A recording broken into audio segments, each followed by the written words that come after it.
Kabilang si Direk Zig Dulay sa mga kinilala sa 2024 10 Outstanding Young Men Awards. Zig Madamba Dulay. Yan ay para sa Arts and Culture TV Film category.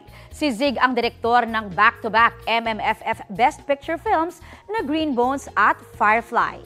Siya rin ang nasa likod ng critically acclaimed hit GMA Prime series na Maria Clara at Ibarra. Taon-taon ay 10 Pilipinong nagtagumpay sa kani-kanilang larangan ang kinikilala sa TOYM.